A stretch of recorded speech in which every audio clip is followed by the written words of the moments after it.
Right guys, welcome to this week's Friday Waffle. I hope you've all had a decent week. My week from hell continues. It's just pandemonium, absolute pandemonium at work at the moment. So I'm delighted to get to the weekend again. What have I been doing with myself this week? Games wise, I have played very little. In fact, if I played anything, I don't think I have. I must admit, I've been given some things some thought.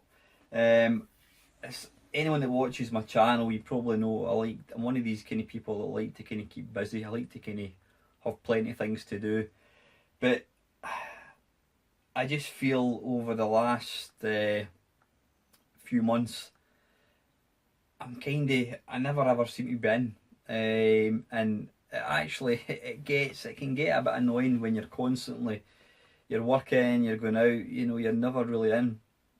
I think because I've joined the gym, and then I've also started the guitar lessons as well. I just feel like I'm never getting a night off, from doing anything. I mean, tonight is probably the one night I've not actually got anything planned apart from obviously making this, but this isn't a chore. I'm talking about actually going out. Sometimes when you finish work, you just want to kick back and just chill out. So I don't know. I'll just need to see. But the weather wise it was quite nice. What day was it? Was it Tuesday? I think it was. It was quite nice earlier on in the week, and then it's just got bloody horrible. I mean, I went out for a run last night, and I struggled big time. Just so cold, really, really cold. It was wet, it was windy, just horrible. I really can't wait for, the better weather to come. So I really not been up to much at all this week on a sort of retro gaming theme at all. So I had my guitar lesson on Wednesday. Gradually starting to kind of get somewhere with the guitar. I mean, can I play a tune? Hell no. You don't become Eric Clapton or Jimi Hendrix after 4 weeks of playing. But I'm now starting to be able to put chords together. The difficulty comes when you try and change from one chord to the other. But you know what? Rome wasn't built in a day, and I'm sure it'll take time for me to get where I am with it. So I'm willing to stick it out. So, any news to talk of? I've got a list of things here. Right, a couple of things I want to talk about. Dave, Lawn Boys Post 1975. He asked a question on his Wednesday vlog. As retro gamers, do we have a responsibility to support the small indie game stores? Now, obviously, what Dave is getting at there, he has quite a few little stores nearby to him that sell, video games. And the point he was trying to make was, I think one of the stores that he goes to, I believe, has closed down because they just simply can't compete with their CEXs, your eBays, and that kind of stuff. Do we have, as retro gamers, a responsibility? I wouldn't say the word responsibility comes into it. We don't have a responsibility to anybody. At the end of the day, they're just a shop like anybody else. Is it good to keep these little shops going? I would probably say it is. I mean, where I stay, I'm not aware of any shop that sells video games. A sort of independent video game seller. I'm not aware of any in this area. There used to be a few. I used to go to in Edinburgh years and years ago, but I think they're probably long shut down. So from a personal point of view, it doesn't really affect me because I don't have any nearby. But I think if that was different and there were little stores or little shops that I could go down to, I think I might feel different. Now, the point that Dave made about them is the prices they generally charge is quite high. In fact, I'll tell you what, the last time I was in, an independent game store. It was in Glasgow, and it was maybe 3-4 years ago. And ironically, the day I was actually in was they were actually closing down. They were going to go online, and you know that says it all about the way things are. The pricey rates, or you know the what they charge for rates for shops and that kind of stuff now. Why would you want to pay that when you can just sell on eBay? You know, sellers on eBay don't have any. They've probably got premises of some sort. Might keep stuff in their house. I don't know, but yeah, to have a shop, obviously there's far higher overheads. You've got the rent, electricity, all that kind of stuff. So that is going to be passed ultimately on to the customer, and that is why you'll find that these shops are more expensive. I remember the one in Glasgow that I looked at, that I was in, it was quite expensive, and I picked up a couple of things, and then I realised, wait a minute, I could get that on eBay a lot cheaper, and I put them down again. And that's the problem you've got. I think if I had a local one, then I would be inclined to support it, because you know you can't beat having something just handy. The thing about eBay now, any computer, any old video game console, whatever, people automatically put these hugely high inflated prices, and it just, you know, you don't really get bargains anymore on eBay, unfortunately. But it's the way things have gone now. You know, I would say if you have got a sort of indie store nearby that you use, then it's in your interests to support it. I wouldn't say you've got a responsibility. I don't agree with that. You know, it's not like they give you free stuff or anything. But I think from the point of view of helping to keep this hobby going, and you know, I suppose at the end of the day, having these little stores, it's another avenue to look at. If you want to get something, you know, right away, you know, you can't do that. I mean, CX, they don't sell really old stuff. So for classic systems, if you wanted to get your hands on a Mega Drive controller right away, you can't go to any shop, but you know, you've always got this little indie shop sort of thing. So yeah, I would say that if you have one nearby, then absolutely support it, because you know, there's very few left. So anyway, great question. I'm kind of waffling there. I was waffling, probably talking a lot of shite actually, but anyway, I'm quite tired, as you can probably tell, hence the reason for me waffling. But anyway, that's a good point, Dave. Now, right, okay, pickups. Pickup, yeah, okay, I got the Nintendo Switch. I got it, arrived today. There's a little controller. I've got to say, it's a lot smaller. I mean, I've not got big hands. It's a lot smaller than I thought it was going to be. Early days. One thing I can't be arsed with Nintendo is I tried to log into my Nintendo account, and apparently you've got a Nintendo account, and then you've got a Nintendo network ID. And do you think I could try and figure out what one was what? I had to eventually reset them. I mean, I've got a Nintendo 3DS, and I can log into the account on that, and I can't log into the account on the Switch. So I've been fanning about all night trying to get this working. That's the reason this waffle's going out so late. I was kind of messing about, so I don't like that aspect of Nintendo, the fanning about with different IDs. At least on the sort of PlayStation and Xbox, you've got one username or email address and a password, and that is it. This having multiple things, just too confusing. Maybe when you get to my age, I get confused very easily. Now, one rant, and it's relating to the Nintendo Switch. I noticed tonight there's a lot of people doing unboxing videos and talking about the Switch, but one thing that I just can't be arsed, and it seems to be quite unique to video games, and it is the amount of negativity that you always get when something gets released, whether it's a new console, whatever. And you know what, I just can't be arsed. I mean, I posted a picture on Facebook, and there was a few comments sort of kind of, you know, having a dig at the Switch. and I had to bite my tongue because there's no other hobby or whatever where you go in and just you basically piss in somebody's chips. If somebody has just spent, in my case, I've spent a fair bit of money getting the Nintendo Switch, and I bought a couple of games for it as well, which I can't be arsed showing you. I got Zelda and Bomberman. They're not cheap, so I've spent a fair bit of money. I mean, I saved up for the Switch over a couple of months. I've spent a fair bit of money today, and you get people making sarcastic comments about it. If somebody was to buy a car and post a picture on Facebook of their brand new car, I wouldn't then post and say, oh, you know, a Vauxhall Vectors are shite, or, you know, a BMW's crap, don't get a Citroen, they're rubbish. So why do we have this with video games? It's a side of video games that I really, it just bores me. I can't be arsed with it. I really can't.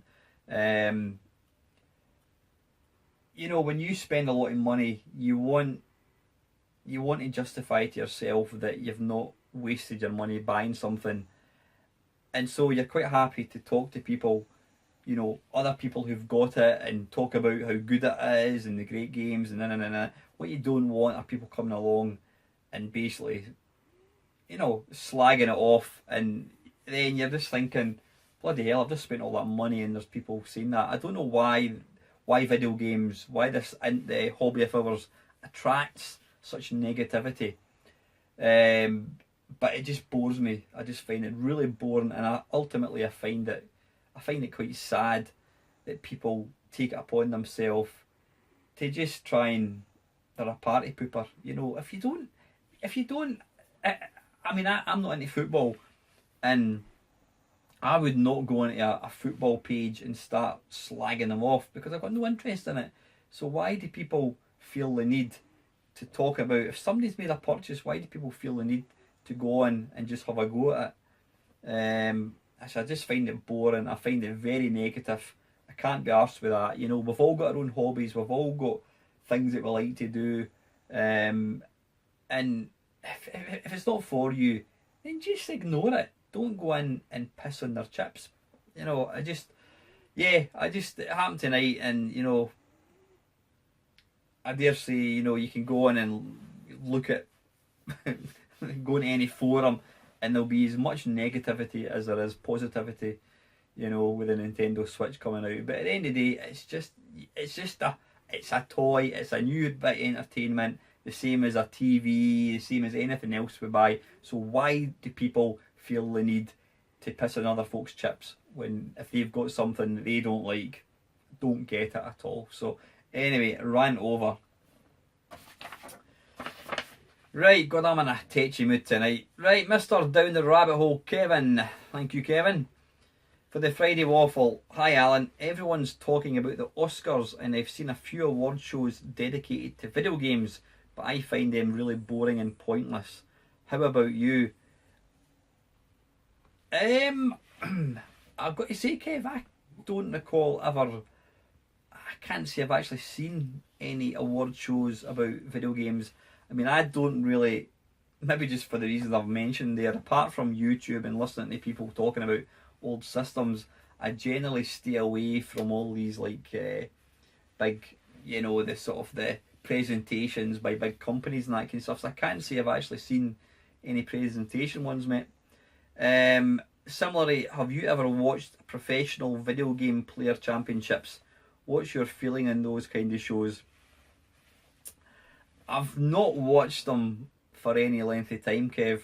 I mean, they're massive. They're massive in Japan. I mean, is it Street Fighter? I think it is. You know, there's guys, I think even in America as well, there are professional gamers. That is their living. They play games and they make money. It's quite a bizarre thing, you know. But I think it's just, again, it's just another indication of the way the world has gone. We now live in a society where everything is out there, you know, instantly.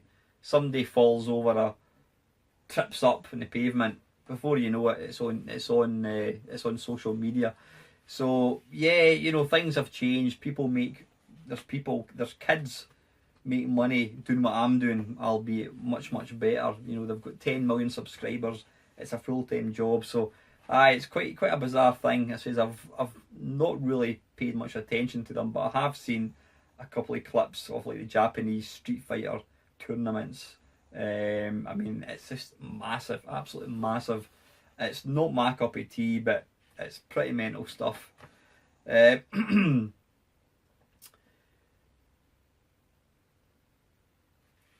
this? Also, have you seen that ridiculous video about Nintendo Switch kickstand not working? The reviewers tried to make it look like the Switch kept falling over, but instead it looks like those, what's that, infomercials where they really show silly people not holding a bowl of popcorn and things. I'm not. So what's this, Kev? There's people saying that the Switch keeps falling over. Again, Kev, I've not seen that. Is this just another example of the negativity that we seem to have that seems really prevalent in this industry? Don't know why. It's common in this hobby, but there seems to be there's very much a. I mean, it's. I suppose you could say it goes back to the playground days, back in, you know, Spectrum versus Commodore. I don't remember it being as nasty as it is. I think now people have got a platform to kind of spout out all their negativity, so it's maybe more prevalent now. But as I say, you know, there's people who simply hate Nintendo. There's people who hate Microsoft with a passion, and they seem to make it their mission just to be negative. And again, I just can't be arsed with that at all. I've not seen this thing about the Nintendo Switch falling over, but again, it sounds to me, Kev, like it's just people who don't like Nintendo. If you don't like Nintendo, then go and do something better instead of just annoying the rest of us. Speaking of Nintendo console stands, you have a Virtual Boy, right? I certainly do, and it's up there. How do you normally play it? On its legs, or do you lie down with it on your face? Actually, that's not a bad idea. Honest answer, Kev, I can't remember the last time I actually used it. The last time I did use it, what I do is it's got a stand, and I actually sat it on this chair that I'm sitting in, and I kneeled down, because it needs to obviously be at face height. But that's actually not a bad idea. You probably could. No, I'm just thinking about it. You couldn't really lie with it on your face because you need 2 free hands for the controller, and there's not like a head strap or that, and it's really heavy as well, so it wouldn't actually work just lying face down with it on your head. But perhaps if somebody came up with a big bit of elastic, you probably could. But yeah, I generally down and, you know, kneel down and just you know, sit it on a chair, or else you could put it on a table, I suppose. But yeah, anyway, listen, Kev, thanks for the questions. Sorry for the kind of vagueness. There's just a few things there you mentioned, which I haven't actually seen. But thanks as usual. Acidonia, he is asking, what do you think of online-only games?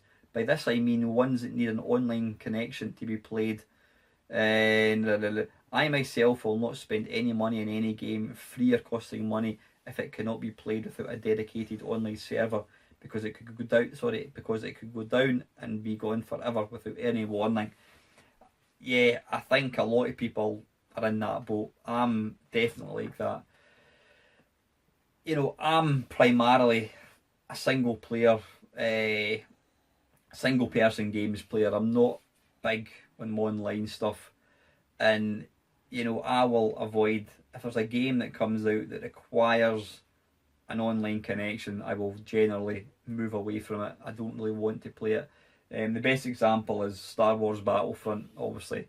I mean, I was quite excited when I saw that game, but then when I actually realised that there's really no single player mode, I just didn't bother with it. I mean, you can get the game now for pretty cheap, but again, I've got no interest, because at the end of the day, I know if I was to go in and play it, you're just playing against all these people who you've never met before, and generally they'll kick your arse. I mean, the best example of why I probably don't play these, myself and my daughter, we were playing Left 4 Dead, classic shooter on the 360. We're playing that online a couple of weeks ago with like 2 strangers, and one of the other players, started. I mean, the idea of the game is to basically gel together and try and work as a team to sort of, survive. But this one person kept shooting us. They're part of our team, but they just kept shooting us, and I was getting really quite annoyed about it. My daughter was like, "Dad, it's just a game. It's just a game. Just ignore them." But I says, "What's the point of that? The whole point of the game is to play as a team and to help one another." And this one person kept just turning around and shooting us. I just didn't see the point of that. So I think unless I was playing against people I know, I've got no interest in online games at all. I know they're massive, really popular, but I've really not got much interest in it at all. Number 2 from Macedonia, is there any game you never understood why it is so praised? 2 that come to mind for me is Sign Mora, a space shooter that got loads of praise. The plot was praised, yet it was just a confusing mess full of pointless swearing. The game was designed badly, having features like power-ups in an arcade mode was random, meaning you could fail in a later stage due to no weapon power-ups dropping. Another was Limbo. It's just an average platform game that gets really dull and forgettable in the last half. Is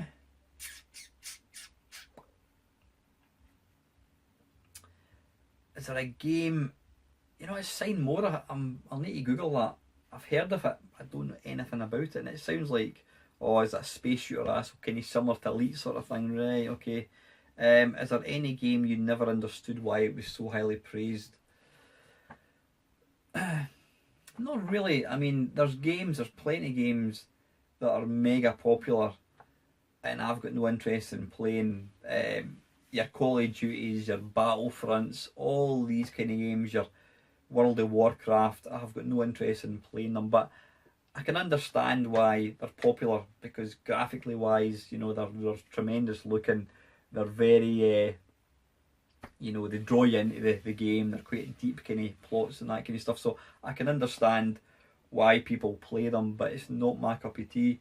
I can't think of any game that I've played and thinking, that is awful, really don't get. One game which I could never get, and there's millions of people love it to bits, and that's Halo. I played it, I'm talking about the original Xbox one. I did play it for a while when I first got my Xbox, and I just got fed up of it. And then I tried to play it maybe 2 years ago, and again I got to the same level and just got fed up. Is it the famous flood level or something? People talk about it. It's an amazing moment in a video game, but I think I just found the baddies really annoying. I just found them really annoying. They had these squeaky voices, so I could never really get the whole Halo thing. Again, I can understand why people like it, but it's just not my cup of tea. Yeah. So anyway, listen, thank you for your questions. The ever reliable Mr. Retronic Collector, thank you, Tony, much appreciated. Now Tony always sends me to some real far out luxurious island, or gives me lots of money, so hopefully that trend will continue. Tony's asking, who is your favourite actor, actress? As we know, we now call females and males are called actors. I don't know why that is. They were called actresses for years, but we've decided to call them all actors. Male actor.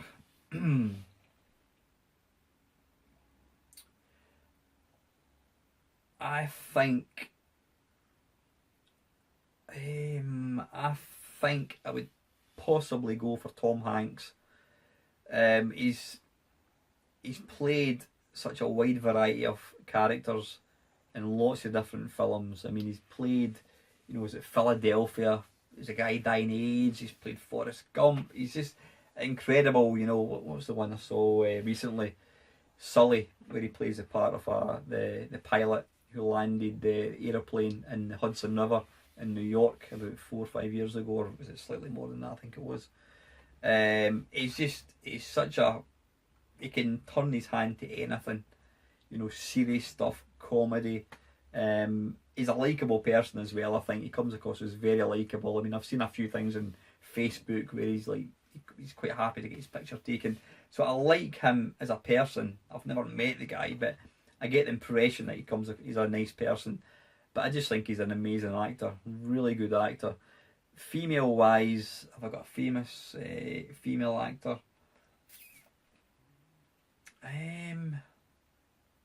You know, I can't think. I mean, there's plenty of good actors, female actors, but I couldn't put my hand on any one particular one. Nah, not really. But yeah, I'm going to go for Tom Hanks. I mean, there's loads of other. I mean, I love John Candy. He is an actor, but he's obviously primarily comedy. But he just absolutely buckles me up with laughter. He's just an amazing, amazing person. Sadly missed, unfortunately. So yeah, that's Tony's first one. Number 2. Who would win in a fight between the Terminator and RoboCop? Oh, bloody hell, that's a tough one. The Terminator or RoboCop?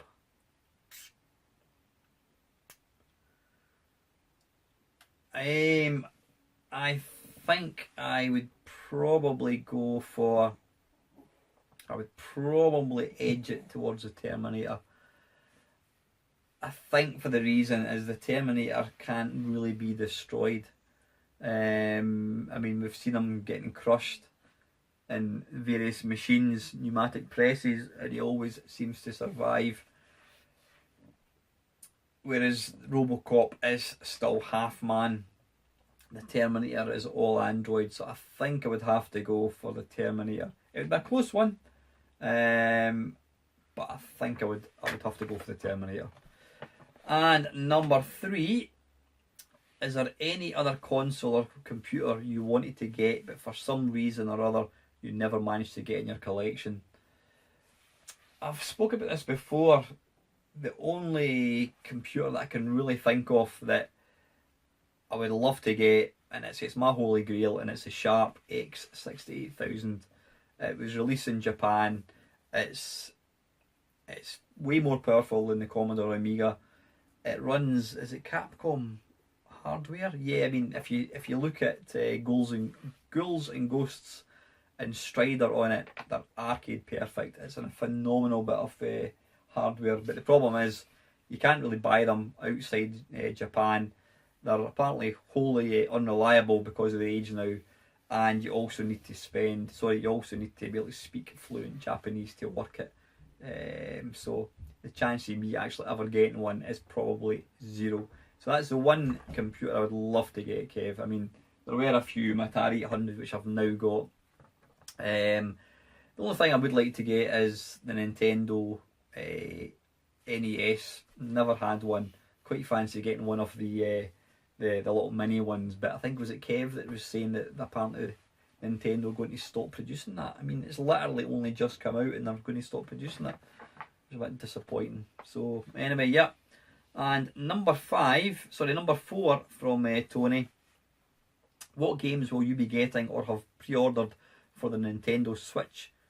The 2 games, Kev, that I bought, I mean, to be fair, or to be honest, the lineup of games on the Switch isn't the most impressive. Is it Skylanders? Seriously. There's the Switch, the 1-2 Switch, which looks to be, it's 2-player only, multiplayer only, so I wasn't really fussed about that. The 2 that I did buy, it says Zelda has been getting 10 out of 10. It's been getting full marks right across the board from every sort of review magazine, online magazine, and some are even touting it as the best, and then not just the best Nintendo game ever, but some are saying it is the best video game ever. Would I go that far? I don't know. I've played it for literally 5 minutes. It certainly looks really, really pretty. So I don't know. Nah, no idea. But yeah, sorry, I was forgetting what the question was. Any other games I'm going to pre-order? I'd quite like to get Mario Kart. I like the look of Mario, whatever it's called, the new Mario game. And Ava is desperate to get Splatoon 2. She'll love that game on the Nintendo Wii. So they'll be sort of 3 games that we'll be getting, Kev. Tony. And lastly, from Tony, he is asking, what do you think the next current generation console from Sony will have with regards to technical specifications? Oh, do you think, as I do, that it will have higher memory, bigger hard drive, higher specification graphics than 4K, blah blah blah? It's hard to tell, Kev. I mean, the PlayStation Pro is literally just been released. I think it's a given that the next console that comes out, it's going to have a bigger hard drive. I mean, the PS4 that I got, it had a 500 gig hard drive. When you consider some of the games take 50 gig, then it doesn't take long for it to fill up. So I think the next machine that comes out, it's going to have a big, massive hard disk. Graphic wise, I mean, if you talk to any PC gamer, they'll poo-poo consoles. They'll say the PS4, the graphics are outdated. It's 10-year-old technology in PCs. Yeah, that's up to them. But so the consoles are always playing catch up with the PC. So I dare say the next generation is going to have even better, sort of more detailed graphics. I've never even seen 4K, so can you improve in 4K? I don't know. I still get blown away with HD. Never mind 4K. I mean, they do reckon that the human eye, it gets to a point where you simply can't see the difference. And I think we're starting to get there with HD, 4K. So, but anyway, I think we'll guarantee there will be something better than 4K. That's a given. Anyway, so and listen, Tony, thank you very much for your questions, mate. I do appreciate you taking time to do that. And the last, I've still got two more batches to go. Mr. Panther UK. Back in the day, there was a John Menzies shop near where I used to live that used to have all the 8-bit systems set up, either with a game loaded or with the basic screen loaded. Were you ever one of the guys like me that used to type in the old 10 print arse 20 go to 10 run and then run away? 12-year-old was a wally, but it was a laugh back then, especially when me and the mates learned how to program colours and sound commands. I've got to say, maybe because I was an older gamer. I mean, when the computers first came out, I was 18 years old, so I was too grown up for that. I have to say. Just talking about that, it's interesting. I don't know if anyone watched my or listened to my interview with Steve Snake that I recorded a few months ago. Steve was telling me, I should say, he was in John Menzies just doing the very same thing, and he actually programmed a game in machine code. Rather than doing a little typing like we do there, he programmed the game in machine code. So there you go, and that's why he's a programmer and I'm not. But yeah, I can't say I actually done that. So like I said, I was 18 years old, so I was probably scoffing at people like yourself because I was an adult. But anyway, keep telling myself that. But anyway, listen, thanks very much for the questions. And lastly, Mr. Country Roadist, Sega versus Nintendo, better games versus better business. Better games versus better business. You know what? It's just what I was talking about earlier on. I don't think you can really compare. You can't really compare who makes the better games. I mean, the thing that is quite remarkable, 10 years ago or 20 years ago, was it 30 years ago? I don't know. Before the PlayStation came out, if somebody said to you that Sony and Microsoft would be more successful games wise than Nintendo and Sega, in fact Sega won't even exist come, I don't know, 2005, something like that, or was it before that? I mean, Sega and Nintendo to me are always the classic companies. I mean, Nintendo, I've never hidden my love for Nintendo as far as the games go. Yeah, Nintendo get a lot of criticism because a lot of the games, they're this very, very similar, the same characters, same franchises, but the playability and how polished they are is just absolutely insane. I mean, you know, Nintendo really do make some of the best games ever. I mean, it'd be interesting. It'd be interesting to, if you were to put out a poll now and say what are the best top 100 video games of all time. How many would be Nintendo? I'm guessing a lot of them would be Nintendo and Sega, and how many would be in the PC? You know, Sony, Microsoft. It's difficult to tell, but yeah, I mean certainly Sega, Nintendo, or sorry, Sega. They made a few mistakes, obviously business wise. They came out with some fantastic consoles. I mean, I'm looking at my Dreamcast here. It's a seriously underrated console, and it died way too early. But again, there was one or two business mistakes that they made, and that's why they're no longer in the industry, which is a shame. I mean, there's been talk over the years of a new Sega console, but I just don't see it happening, unfortunately. Nintendo, I mean, we've just got the Switch. The Wii U didn't last too long. Will the Switch last? It's too early to say. Will it be as popular as the PlayStation and Xbox One? In fact, they're even talking now. I've read a few things saying that they reckon that the Xbox technically hasn't been a success. I don't know how you define success, but I think it's pretty clear to see that out of this generation, I think Sony reigns supreme. In 10 years' time, will we still have Nintendo machines? I don't know. Nintendo do try and bring out unique stuff. Sometimes it works, sometimes it doesn't. So, I don't know. We'll just have to wait and see. Who won the home micro war? The Acorn or the Spectrum? Commodore close third. Are you having a laugh? Commodore close third. If we're talking about the UK, I think the Spectrum is considered the most successful 8-bit micro in the UK, closely followed by Commodore, but I believe the Commodore 64 is the best selling micro in the world. It's sold more units than any other computer, which is a fantastic achievement. I mean, I was a Commodore 64 man. I bought it myself. I wasn't a spoiled brat. I had to save up and buy it myself. But I think in the UK, I think the Spectrum did have the edge as far as quantity that were sold.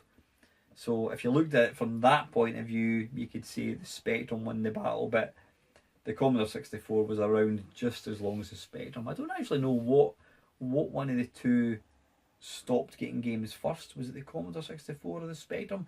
I'm guessing it might have been the Commodore 64 because there was people with money upgraded from a Commodore 64 to the Amiga, whereas you didn't have anywhere to go. You couldn't upgrade from the Spectrum onto another Sinclair machine. So I think the Spectrum was possibly getting made after the Commodore 64.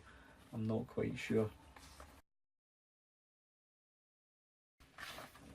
Anyway, thank you very much, Squire, for the question. Thanks to everybody, guys, for the questions this week. Sorry, it's been a bit of a lack kind of luster, I should say, waffle. Aye, but yeah, again, thank you for the questions. I says, please keep them coming. If it wasn't for the questions, then we wouldn't have the waffle. So anyway, guys, it just leaves me to say thank you very much for watching, and I hope you have a nice weekend.